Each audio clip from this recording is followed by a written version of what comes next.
And now I'm going to say that you are the host of the meeting, Bob. Thank you. Makes me want to try to make some joke about self-hosted Kubernetes, but I can't quite pull it together. If only we were quicker. Good morning. Yeah, exactly. All right. Well, it's a good thing I'm not a stand-up comic. I'd have a hard time making a living. So today is Feb 2nd. This is the Kubernetes community meeting. We are recording a few things on the agenda today. I'm looking here at the notes. I did one of the advantages Sarah gets by asking me to host today is I just asked someone on my team to please be the note taker, so we don't have to do. I volunteered him, so thanks, thanks Alejandro. So on the agenda for today is the Kops with Weave and private networking, Justin Santa Barbara et al. Releases. Dan's going to cover releases. I think we're going to probably get a sub-bullet talk there by Ihor, release update by Sayad. I'm not sure. Hopefully I'm saying your name right. And then some SIG updates, and then really be good if we could have some time at the end to talk about governance. That's an important topic, so I'm going to make sure that that I move things along in such a way that we have some time to talk about that at the end. And with that, I will kick it off and hand it to Dan. Go, Dan.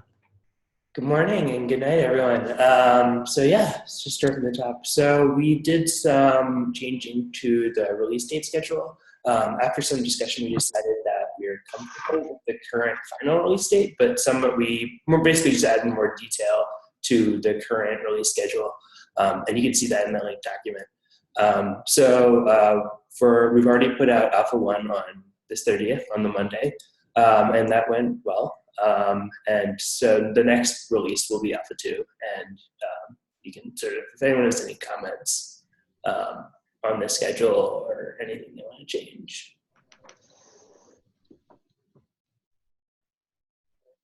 Cool. So I guess if everyone's okay with saying that this is sort of confirmed, that would work for us.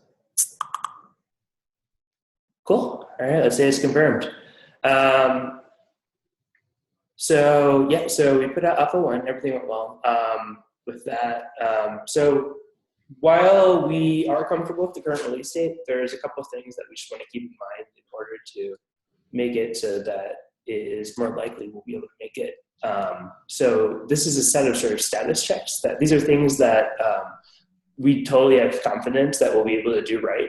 But if they're not done correctly, they may lead to us talking about having to slip the release or having to drop features from it.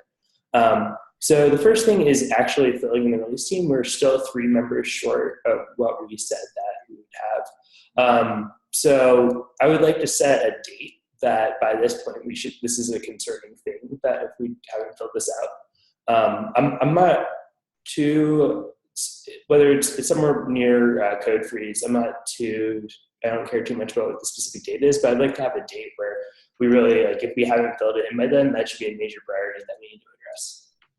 The second one is to respect the code freeze. So having people try to get features in after we have closed the branch and are starting to just work on bugs really slows us down. And if we believe that we were able to do this on time, but having people add features after a code freeze expands the complexity to the place where we don't actually know if we can.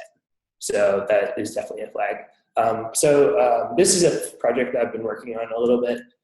Is trying to get each flake in the owner's file assigned to a SIG. So I already have a PR in there to add a column and another. Basically it would allow us to tie ownership of a SIG to a flake.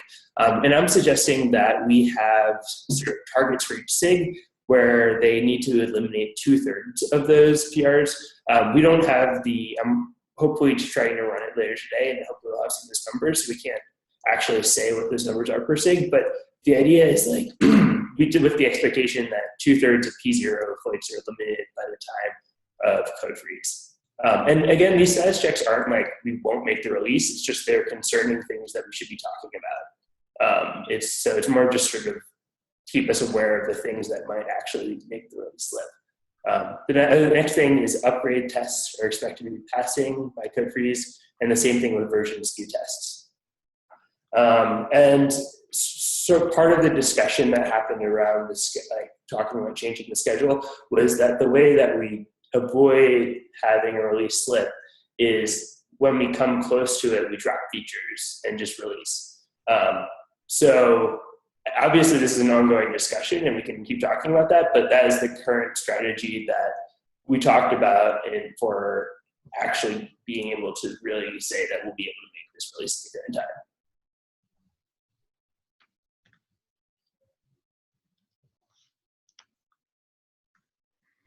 Okay, cool. So just major elements that are in flight that I'm sort of tracking, and if there's any other major things that we should talk about that sort of add some risks to the release.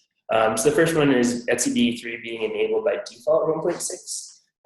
For a large number of users that are upgrading their clusters, this will require a etcd migration. And currently, it's an area that we need more documentation and more automation around. So that's just something that we should keep an eye on. The next one is CRI being enabled by default on each node. This is important to think about because it will require a node restart and drain. So that operationally it presents a lot of complexity to users. And it also, in terms of code paths, alongside the etcd3 change, basically every single code path is modified in this release in a way that hasn't necessarily been before. Some of it's been tested, but not necessarily in an actual release. And the last part is pod level cgroup switch changes, which will also require a node drain and restart, and changes a lot of the lower level functionality of the way Kubernetes actually works. So something to keep an eye on. Cool. And so I think we can move over to features for Eeyore, who I think has an update for us. Well, before you move on, can you is the role of the expected role and duties of the release team documented somewhere? And if not, can you write up something? And if so, can you post a link to it in the notes, the meeting notes for today? Sure. Yeah. So I think there's let me comment. I think this is probably the closest that I know exists for that document. I just posted it in the chat, and I'll post it in the minutes as well. You also are requesting that we come up with dates on a couple of things, so we might. Yeah, so we can circle back to that if that's possible.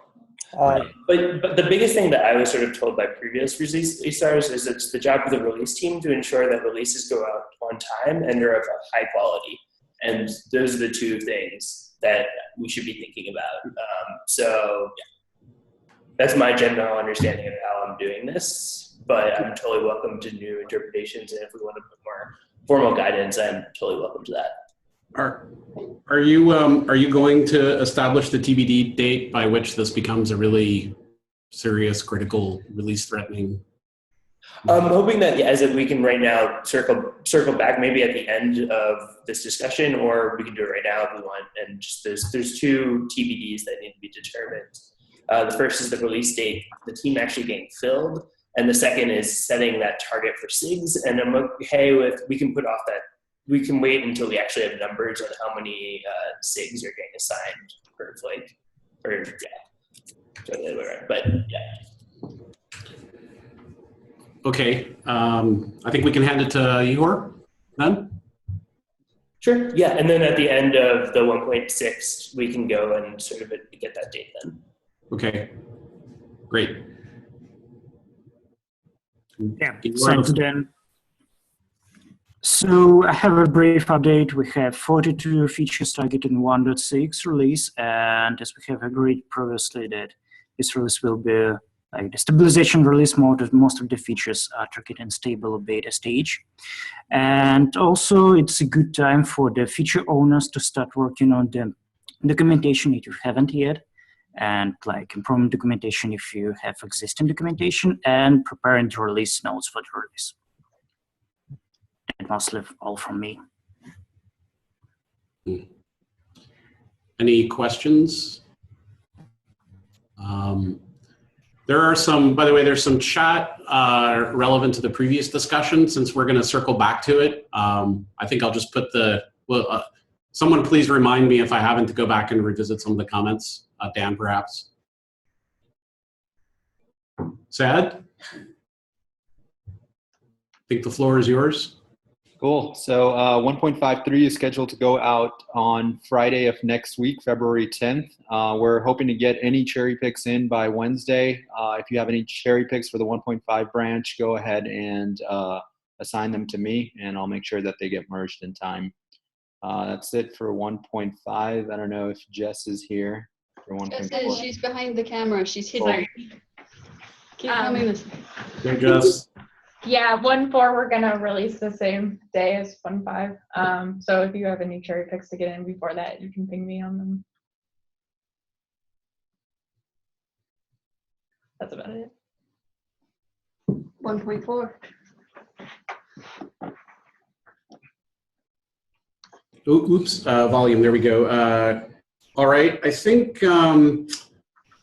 Let's see here. Let's do the SIG updates. Let's circle back on a couple of the commentaries around the release team and so forth, just to give folks a little bit more time to think about to get up their courage to volunteer, and then we'll do the demo.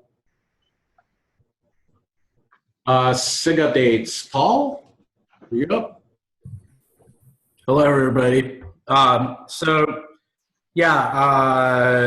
SIG I'm providing an update for is SIG Service Catalog. Last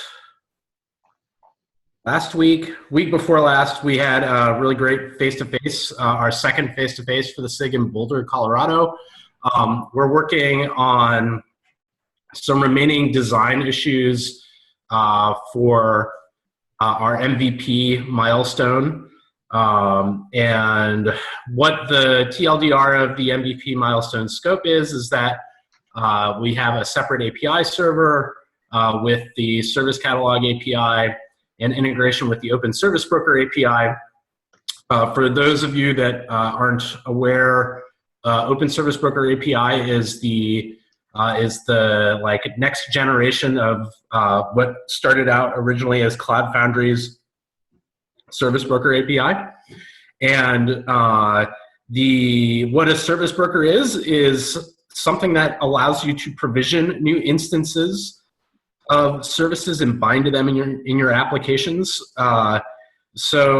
Binding being, I want to consume credentials, coordinates, and config items related to using this particular service.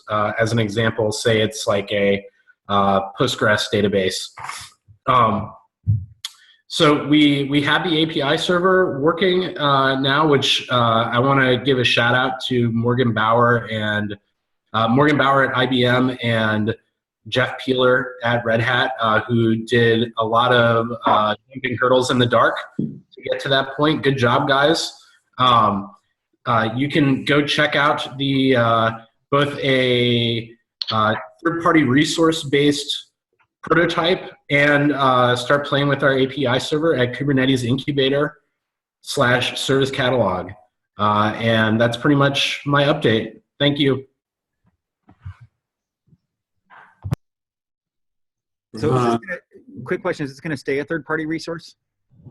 No, so the third-party resource approach was basically a prototype. We have a first-class API. Okay. And we're guys are blazing that trail. Thank you. Okay. Yep. Yeah. We're working on adapting the controller from TPRs to the actual API server. Great. Another question. You mentioned Cloud Foundry. Is there some attempt around Cloud Foundry portability, or is it just kind of taking best of concept? So yeah, that's a really good question, Bob. I think that I would say that like an end goal would be to have service brokers that are compatible both with Kubernetes and with Cloud Foundry.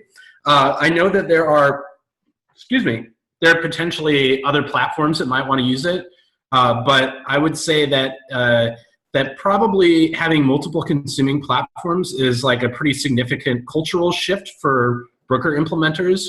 So I can't make any guarantees or necessarily point to any service brokers that would work that way out of the box, but that's definitely a goal, I would say, for folks in the open service broker ecosystem.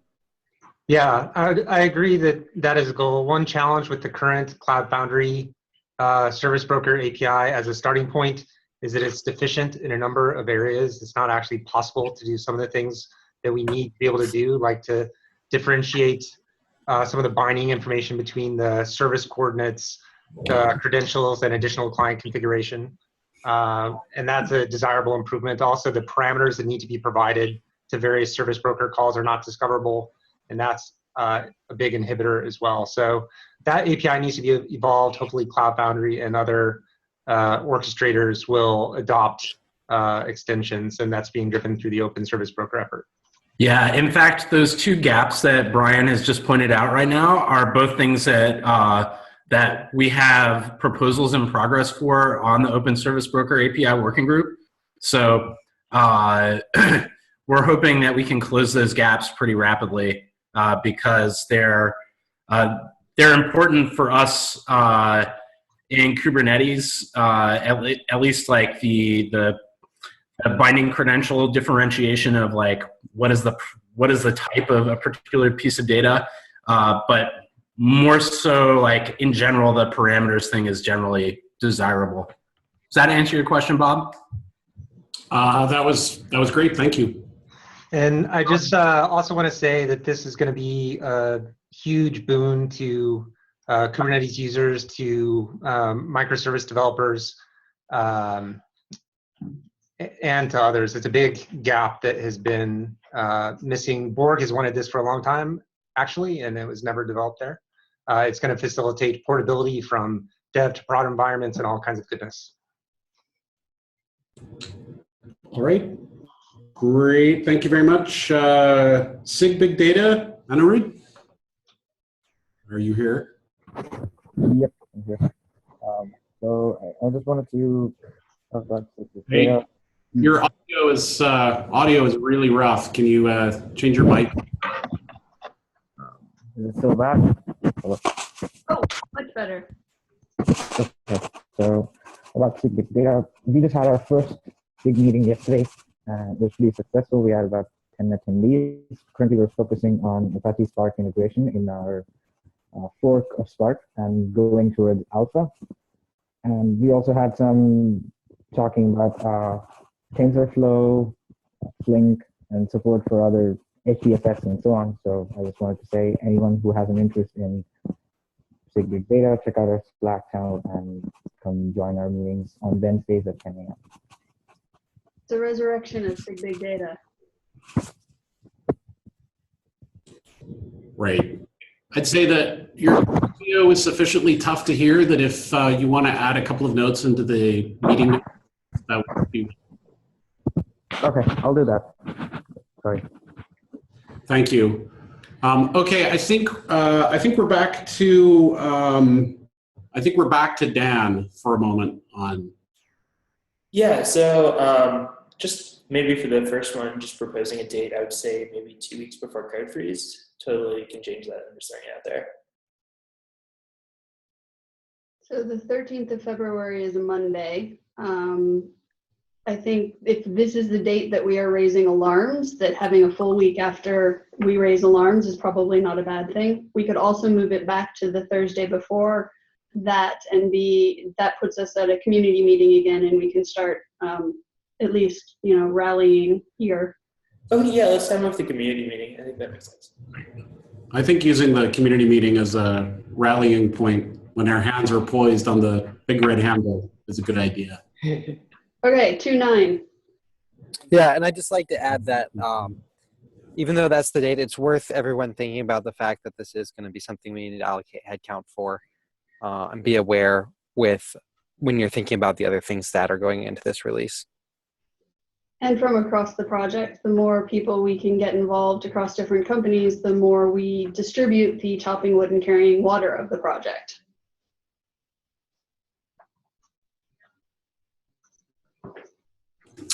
Just taking a quick look at the chat, I think we've covered our items there around this topic. I think Aaron had a note about including release notes in there. I'm sure since he's written the release notes for the past couple, I'm sure that's very much on his mind. I'd say it probably refers back to my my question about whether the duties of the release team are written up somewhere. There are 2 different documents in the chat that will be added to the notes.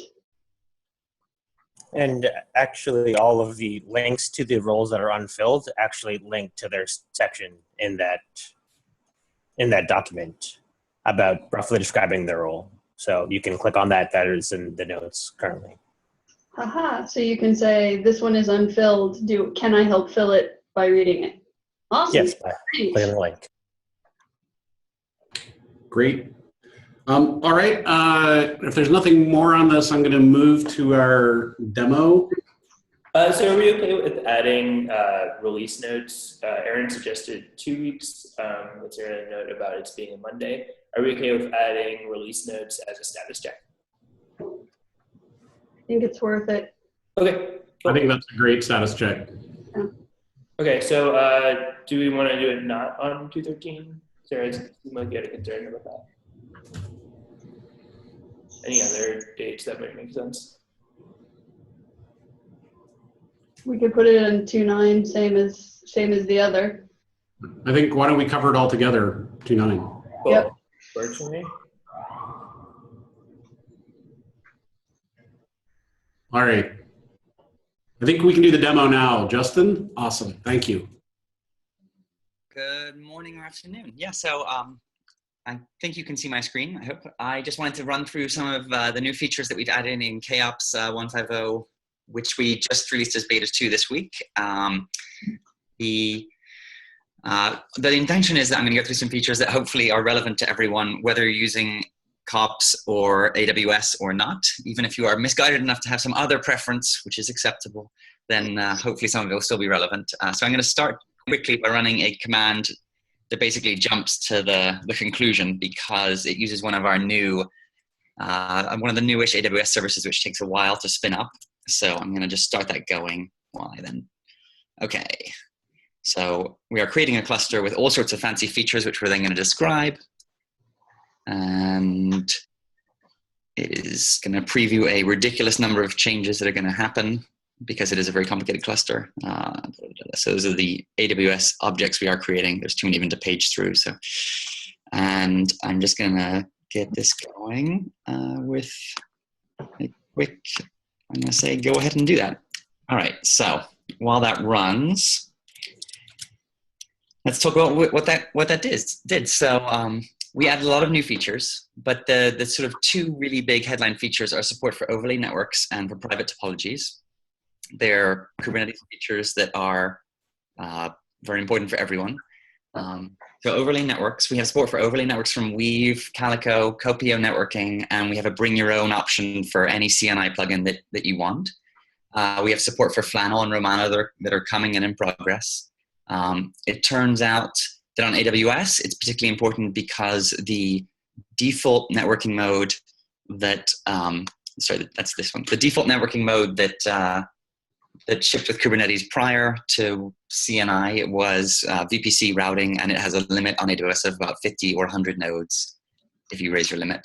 And when we want to get to larger numbers of nodes, then networking overlays like Weave or Calico are what you need to do that.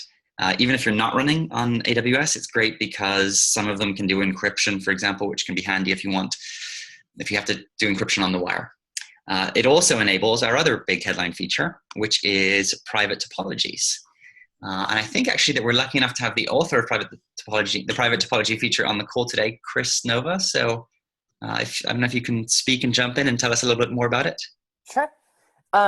So private topologies basically let you run all the nodes and masters in a Kubernetes cluster without a public IP address. So it's just a name for the network orchestration that we're using to secure our nodes and masters and Kubernetes resources. The default way has traditionally been to run everything with a public IP and then use cloud firewalls and on-machine firewalls to secure that. But if you're particularly security sensitive, we have people working with HIPAA and PCI compliant clusters. It makes a little bit more sense to have that locked down into a private IP subnet in networking space. It's also meaningful for our users who have any sort of constraints with running a hybrid cloud, which is important to call out. The two big challenges with private topologies one of them is how the clients can reach the Kubernetes API and how, of course, the instances can reach out to the internet. The Kubernetes API is simpler because we can just put an AWS ELB load balancer in front of the cluster, and that will poke a hole into the network and be able to route traffic. The nodes talking to the public internet, however, we had to take advantage and use a product called the AWS NAT Gateway. It only allows egress and uses NAT, so all the traffic comes from a single IP out to the internet. That's pretty much the long and short of it. I think I touched on everything. Back to you, Justin. Yeah, thanks, Chris. Yeah, and it's a big feature, and I believe that's probably what we're waiting for here. Yeah, we're waiting for those. Justin, just a quick note. There appears to be a typo in your cut and paste script there, and if you check in chat, you'll see people are curious if that's going to screw your demo up or not. What did I do? You're missing a continuator there after the networking weave, so you're probably missing your bastion line. I am. Thank you. So we're not going to get a bastion, and I guess probably at the top before it spewed out all this stuff, we are. So, well, that's. Yep. Well, somewhere there'd be a line which says bastion. But anyway, so we're not going to get a bastion. No, and it gave you an error. Yeah. Right there it is. Right yeah. There, yeah. So actually, yeah. So that brings us nicely onto the bastion. Well, I guess if you're not running on AWS, we talked about private IPs and like what we do on AWS. But if you're not running on AWS, you could run an instance with a public IP that acts as a NAT gateway. And probably in the next version of Kops, we want to support GCE, which doesn't have out of the box NAT gateway. So we'll probably do something like that. Another option would be to run a proxy like Squid, which could be really nice if you needed more control or auditing of what exactly your nodes can access rather than just blanket Boolean yes or no access. And then to do all that, we added support for instances in different roles. So if I Kops get IG or instance IG, you can see that S3 is really slow today. I don't know why. But you can see that we have the option of instance groups being in different roles. So we have master roles, which are the masters. We have nodes. And had I not typoed my continuation character, we'd have a third role or another instance group for bastions. And a bastion is currently just a server with a public IP that you SSH into, and then you SSH from there into any of your instances. It's optional, as you can see, so it didn't break anything, and it is useful for diagnostics. And I think it'd be interesting to try to get something like OpenVPN on there, or even to have Kubernetes running on your bastion nodes so that you could control what it is using things like taints. Let's see if we're up yet. This might be interesting. Question on the, when you set an ELB up in front of the master, are you doing TCP for that ELB, or are you doing HTTP? TCP. Okay. Do we have anything that actually speaks that funky protocol so we can actually figure out the incoming IP and log that? Not in place right now. Okay, that might be a good option to add to Kubernetes at some point, or at least on a separate port. Agree. Yeah. Cool. Yeah, I think in general it would be good to get running through Ingress, but we can talk about that separately. So while we're waiting, one of the things I'm really happy about with this release is sort of the EDE testing that we've done. Like, I feel like if something isn't running under EDE, it's probably broken, and then my hypocrisy shows through because we are not EDE testing like HA or Weave or even private topologies. But Zach Merlin has done a tremendous amount of work and a great job to get EDE testing on Kops. So I think every time you send in a PR to PR to Kubernetes right now, like the end-to-end suite or a large fraction of it runs on Kops, spins up a cluster and it runs the EDE suite. And I'm sure some of you have occasionally seen a flake, of course in the tests and not in Kops, but you've probably seen that. And that's great. So thanks to Zach. And I'd also like to give a big shout out to everyone that contributed to the Kops 1.5 release, in particular, like Chris Nova, Chris Love, Eric Hall, Vincent, and honestly, too many people to list. We have a large and growing number of contributors, and we also are very welcoming, we think, to new contributors. So come join us. What we're going to be working on in 1.6 is authentication and RBAC, IAM functionality, maybe some support for some other clouds, and maybe even creating an HTTP service to wrap Kops. And we're going to be working with KubeADM to define, hopefully, a common way to install and manage add-ons. So if you're interested in any of those, hopefully you'll join us. If you want to There's a Kops channel. We have office hours tomorrow at 10 a.m. Pacific, I think, but it's in the Kops channel. And we're going to talk about some documentation and refactoring and maybe even a new website. And we're very big on GitHub issues. We have a lot of issues, and we think that's a good thing. There we are. So you can see that we spun up here so we did an HA cluster with 3 masters, master count 3. So we have 3 master nodes, 1, 2, 3. We did 2 nodes. And if we kubectl describe node, boom, you can see that there are the addresses, and we do not have, those are all internal addresses. We do not have a public IP. The only way to reach this is through the non-existent bastion or through the ELB, which is in front of the API server. And it is easy to add. If we wanted to fix that, we would just do Kops create IG bastion. Well, bastion would actually go and create the bastion. So we're not stuck. We don't have to nuke anything, and Kops lets you like edit your clusters and update it easily. So that was some of the things we're doing in beta 2, and hopefully not just about AWS and Kops, but about how everyone can. If you are interested in more secure clusters elsewhere, then check out what we did in Kops. I don't know if there are any questions. I'm going to open the chat channel now. Thanks. That was great. Yes, questions? Anyone?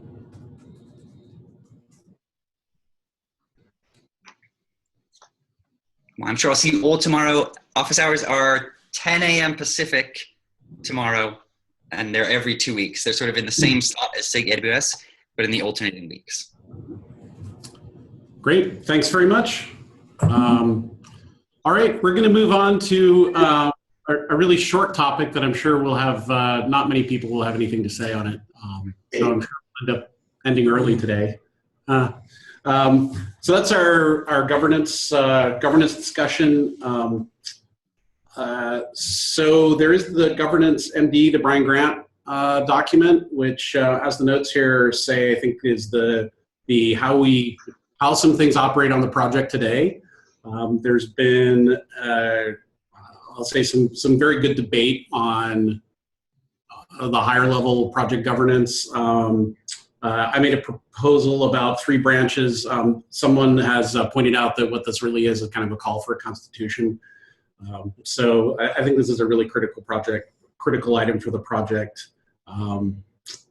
Looks as if there's a call for a special meeting, governance special meeting. I'm not sure what the latest is on this. Sarah, do you have a comment on that? This came out of, I can correct, this came out of an action item from the last meeting where we basically said we shouldn't waste all of community meeting talking about this. We should have a special meeting, and I agreed to help coordinate scheduling it. So the link that we provided is a link to the scheduling survey. Right. So like, and the one thing I realized I didn't put on there that maybe I should put on there is like preference for the next few weeks, right? Like I have days and hours, but I didn't have somebody's going on vacation or whatever. I don't have that. So I'm going to try, I'll add that in, and we can get together and have that discussion. Because I think that we're just not going to accomplish it in the context of community meeting, because we'd have to dedicate an entire community meeting to it, basically. Or maybe even longer. Or maybe even longer. Right. So, yeah. Okay, so you're working to coordinate it, and prior to having the meeting, you'd like survey results ahead of, presumably. Well, all the survey is about is actually just what times work best for people. There's just time. You're not asking for any input from the community ahead of the meeting. Well, I would ask that everybody reads through the issues, and if they feel like putting issues, I mean, I think if people can pre-discuss on GitHub and get to as tight as possible, that's great. I think that if we come in and we have to spend the first 20 minutes re-explaining all of the various positions and options and et cetera, it's probably going to be a waste of time. I can do a formal agenda if that's worthwhile, but I don't know if it's necessary. I think it'd be helpful to at least call out which issues we think are the relevant ones, because these things tend to sprawl, and it's easy to say, oh, I read like 3 out of the 5 issues, and I missed one of them, right? I think there's just the 2 though, if I'm correct, right? So there's the governance.md doc. There is the PR for elders that Sarah put out. Okay. There is the PR or the issue that I can't remember if it's an issue or PR that Bob put forth. An issue. Issue. Okay, so there's just those and then relevant ones. I think those are the relevant ones. I mean, there's a bunch of sort of ancillary discussions around places where we thought this would be a nice thing to have. But I think if people cover those three, we're probably pretty good, unless people feel otherwise. Yeah, I think it would be useful to spend some effort gathering a list of the problems that we think need to be solved as a step towards evaluating the existing proposals or developing new proposals. Yeah, so that might. Because I mean, a that lot of might. the discussions seem to be talking past each other and trying to solve different problems. Yeah. In the context of the existing proposals. Just a clarification again on the survey. When do you plan to start the meetings? And the Open Source Leadership Summit entitled for CNCF and some other folks in the community is in 2 weeks, and I actually have yet another thing next week. Which Yeah, so that's why I realized I forgot to put on the survey which week we would start, and so I will add that to the survey. It is set so you can re-edit your results. So if you already put in feedback, you should be able to go back in and edit. And I assume that applies to new questions. So Brendan, I'm trying to fill it out now, and I think you got the axes screwed up in some of these multiple choice things. Really? I want to say morning, afternoon, and evening are all good for me, and I can't actually say love it on all those. Oh, really? Is it like Radio Box? Not. It's like it's Radio Box, but it's like the wrong. Okay, I'll flip it around. Sorry. You have to flip it around. Sorry. I didn't actually. I looked at what it looked like. I didn't actually try and click on things. It looks like it might work, but it doesn't. Yeah. All right. That's what I get for doing it early this morning before the meeting. And then I think actually something that occurs to me that I don't think we've ever actually done is like a community happiness survey, right? No, but I mean, I think it's true. Like we do this, like we did these at Google, and we do this. There's a similar thing at Microsoft, and like we do these like, how happy are you? What are the issues? Blah blah blah blah kind of surveys. And I think that that's actually probably, speaking to what Brian was saying, I think that's actually probably a really good way to get this data and find common themes and things like that in a way that we don't get if all we do is talk to the leads. I agree. I mentioned that in one of the issues that was mentioned. I think also I did create an issue on Contrib that I can dig up to solicit feedback from contributors about the pain points they have as an input to contributor experience effort. Yeah, I'll try and draft up a survey, Brian, and I will send it to you and Joe and Sarah and whatnot to try and so that we cover the right things, and then we can try and blast it as far and as wide as we can to get feedback. And I think a key part of that is having people identify whether they find themselves being contributors, operators, or users. Yeah, exactly. Right? I mean, there's probably other roles, but PM. Yeah. Well, and recognize that people wear multiple hats, so it's not an either or type of thing. I won't make it a Radio Box.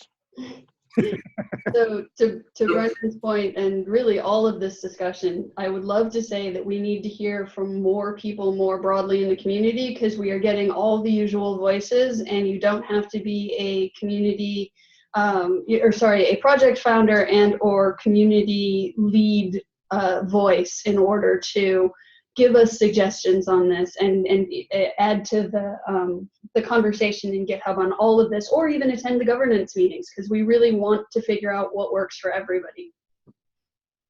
Yeah, although I will say that I think we need to formalize this, because otherwise I think it just feels like screaming into the void. I mean, I feel that way, and I talk a lot. I feel that way too. So, Brendan, are you volunteering to work on the community happiness survey, or? Yeah, so I will draft that.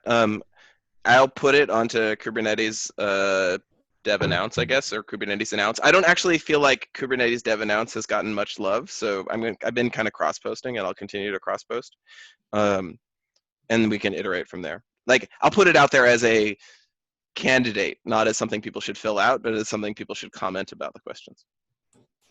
Okay, very good. I was just having a side conversation with our note taker, Alejandro, here. So I'll make sure we get those three docs that we mentioned back into the notes here fairly shortly to make sure they're there.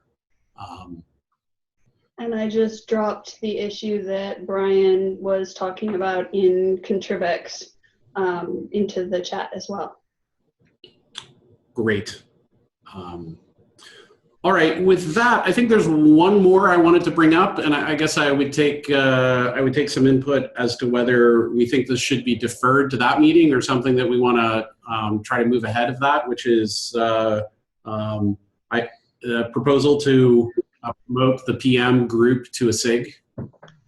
I'm not sure that's actually controversial in any quarters at this point.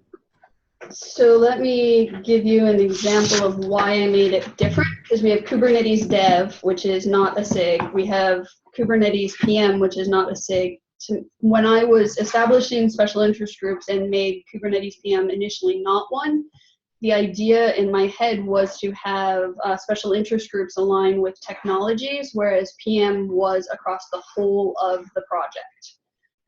So something like elders or leads would also then be across the whole of the project, and so they would not be a SIG themselves. So that was my initial why I did it that way. That doesn't mean we can't change it. Yeah, contributor experience covers the whole project. Yep, as well. As well, it's a much more focused effort. I was going to say the scalability working group also, the scalability SIG. Sorry, I'm even confused on it. Also covers it. I think the main, you know, I've been a proponent of this even from the beginning. So the PR I made on this was perhaps not the most objective one. I think, by the way, Sarah, it would be great if you would put some commentary in on the PR around the promotion on this, if you would. But I think the expectation that there's regular meetings and the meetings are recorded, you know, there's a bunch of work that's been done around defining expected behavior from SIGs, and there really isn't that for the working groups. And yeah, as far as I'm concerned, working groups are not a thing. Like contributor experience should just be a SIG. We just haven't renamed the list. So we do, for the PM group, need to have regular meetings, and we do want to have the role defined. Whether that's a SIG, if SIGs need to be technical, I don't think they have to be. That was what I had initially thought. I don't think they have to be. And if simplifying the nomenclature and making everything SIGs is easier, great, let's do that. Or is it valuable to have that differentiation where there are groups that are focused on technical topics, because they may have. It's not obvious that it's valuable to distinguish it. And even for things like all the release roles, that has expanded so much at this point that we might want to consider making the release function a SIG. A SIG itself. It's a SIG itself. I think it's useful to not have excessively many different models of the ways of doing things. That's why when writing up the governance doc, I tried to fit everything into a pattern of reviewer and approver, champion, sponsor, just to sort of have a sort of a uniform way that the project runs. So yeah, I'm in favor of making it a SIG until it's proven that that doesn't fit into that model. Okay, so we now need SIG release, SIG PM needs to get changed, contributors working group needs to be changed. Yeah. Oh, and one other point about this, I would like all areas of the project as much as possible to be covered by a SIG, if possible, or at least some other well-defined role. In particular, I would like code to be owned by SIGs. We do have a few things right now which don't have clear ownership in the project, and that's a problem for accountability and for the bus problem, making sure that someone can still own code when the original author moves on and things like that. So I'll be pointy on this one because I've been meaning to write Brendan an email. We need to get internationalization and localization into some sort of SIG somewhere, not just Brendan doing awesome things to help us. Making a mess. You can call it making a mess. It's okay. Doing awesome things to help us. Yeah, I mean, sometimes messes need to be made, like adding entropy. The client is another area. Yeah, I would actually say for internationalization, I think we should probably treat that separately, as a separate SIG, just because I think it'll be a distraction to most of the CLI work to talk about it there. It's really pretty orthogonal. And then there's also a lot of this process, which is basically just like, how do we use Zanata? How do we use Poet? Like, I'm all just learning. So it makes sense to have it be separate. Yeah, just on another comment on SIG versus working group, I think it's fine for SIGs to come and go. We had big data come up and then go for a while. Now it's resurrected. I don't think we need a separate concept of working group just because we think it will be bound in duration, like contributor experience. Originally, it was hypothesized it might be bound in duration. I think it will never end. And I would say if anyone's interested in internationalization, please contact me or put something on the list or something, because I basically organically discovered people who had some degree of expertise. Fabiano and Zen from Warsaw actually had some experience, and so that was helpful. It would be great if other people who are interested also were willing to kind of talk about their experience, because I've actually never done this before. So this is a new learning experience for me. Can I add something about SIGs, especially ones that are cross-cutting like SIG Ops, because we're running into this now with all the various operations-focused SIGs. It's getting hard to track all the things that are being duplicated against each SIG and whatnot. And I recently ran a retro for SIG apps, and it really drew out that maybe one thing that would help us a lot is if we had, not formalized, but maybe some form of umbrella for the groups, like the ops umbrella groups, the sort of the application or developer focused ones, and had somebody who is willing to do facilitation across the groups, the subgroups. So for example, if we had one person that attended as note taker, retro doer, et cetera, for all the ops groups, it'd be really easy for the SIG people, for the SIG facilitators, if there's like 4 or 5 of them across all the SIGs, to get in a room and have a sort of scrum of scrums like communication about what is happening on all the SIGs and give us a view of it that is currently really impossible to get. It would also help because as SIG leaders, you want to be able to participate in retros and whatnot, and having some facilitation there would be really great to free the SIG owners up to also give feedback. So when I was doing the SIG apps retro, the SIG apps leaders were able to participate, and it was a huge benefit for them to be able to do that in a neutral way. So this facilitation thing seems to be something that maybe is missing in our approach, and something we could look at, because I feel like there's a lot of onus on SIG leaders, and it's a pretty big job, and it would be nice to have some help on just even things like getting meeting notes or presentations or retros and all that stuff. So that's just my thing, and I'm willing to write up a proposal sort of to this extent if that's useful. But I really feel strongly that we're at the scale now with so many SIGs that we need some sort of cross-cut view to be able to see what's going on. So I think that's a great idea. I want to also say that the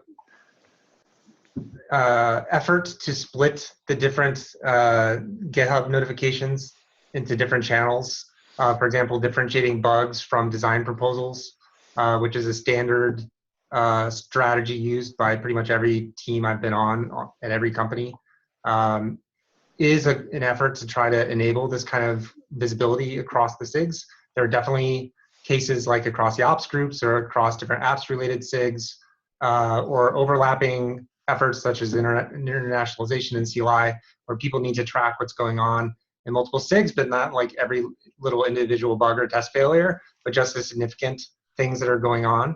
And I really hope that people take advantage of that mechanism and help us refine it, so that it is possible to, for example, watch all the design proposals across the entire project, which some of us need to try to do,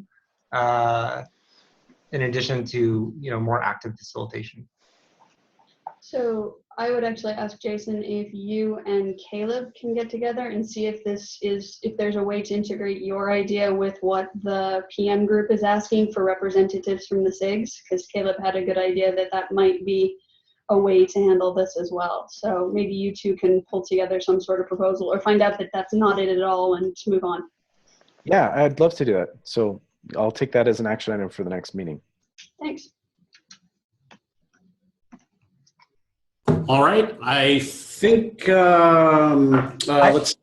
I actually had one more item I dropped onto the agenda maybe after the email was drafted or sent out, which is I want to make people aware that we're making progress on the definition of the core and the Kubernetes layers, how to manage extensions on Kubernetes, and conformance testing and things like that.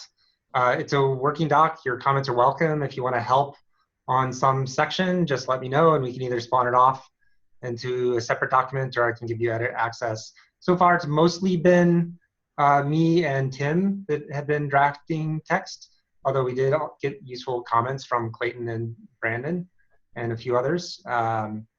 It's definitely not intended to be just me, although I am also trying to capture some of the design principles and motivations as we describe what I would like the layering to look like. But there's also it's open to discussion, and there are open issues to be resolved. and keep in mind that it is somewhat aspirational as we develop new mechanisms like the API server aggregation or federation that was mentioned in the context of the service catalog. And I'll just reiterate and say this is not something that we want the community to just watch and wait for the founders to decide. We want contributions, we want conversation, we want discussions, we want counterpoints, and we will try to find the best solution for the community broadly. Very good. I'll say at least this on this topic, which is the topic of core has come up just casually in conversation between me and like various folks around. It comes up, and I really have heard almost nobody be anything other than in favor of it. So I think there's a lot of community support for the concept. It'd be great to get that feedback. Awesome. There's a note from Elon in here saying, are there any plans for dev or community SIG meetings during KubeCon, Cloud Native Con, similar to what we had in Seattle? So the answer to that is there's not going to be a dev summit or anything that looks like what happened the day after KubeCon in Seattle.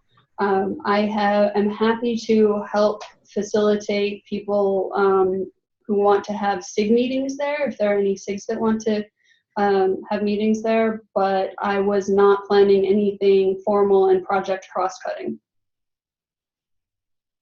The next leadership summit, so we're going to alternate Dev Summit and Leadership Summit. The Leadership Summit is being, we're working on getting space for that right now, and the two options for places that it would be, and maybe this is a quick straw poll in chat, the two options right now that we're looking at are Boston around the OpenStack Summit, or San Francisco during CoreOS Fest, or after CoreOS Fest, before or after CoreOS Fest. So if anybody wants to vote on those, I would love to know, hear your opinions, whatever. My vague numbers suggest that everybody would have to travel to Boston, or nearly everybody would have to travel to Boston, and fewer people would have to travel if we put it in San Francisco. So my gut is leaning towards San Francisco right now. Let me put in I'll say a considered opinion on this, and I think I have a little bit of my CNCF board hat on with this opinion, which is that the OpenStack project and community has been super welcoming of Kubernetes. If you go to a Kubernetes conference, you're going to see all kinds of discussions, sessions, presentations. And by contrast, at a Docker conference, at least last time around, Kubernetes. Not Docker. CoreOS. Not Docker. CoreOS? Oh, I'm sorry. I changed. I apologize. This has also been a CNCF topic. So, but otherwise, we agree with everything you said. Yeah, okay. No, that's great. I just think we should make sure we have these. The guiding principle should be we should have it at a place that's friendly to the community. In which case, I withdraw my preference for specifically for OpenStack. CoreOS San Francisco would be great. Okay.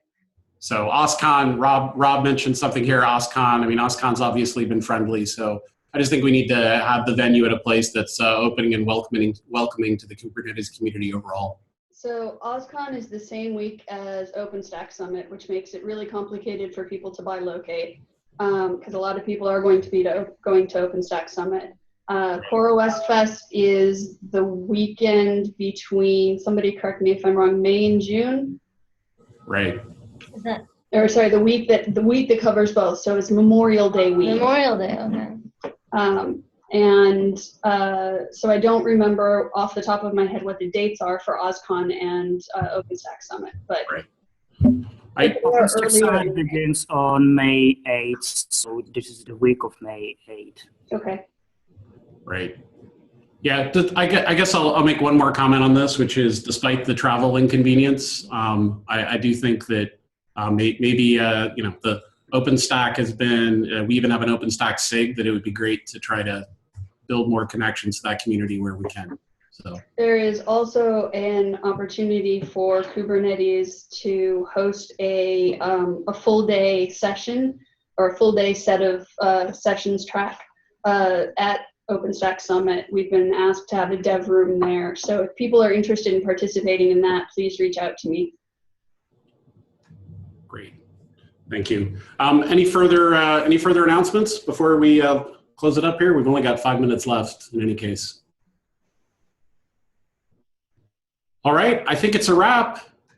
Thanks, everybody. Thank you, Bob, for hosting. Yep, thank you. Thank you.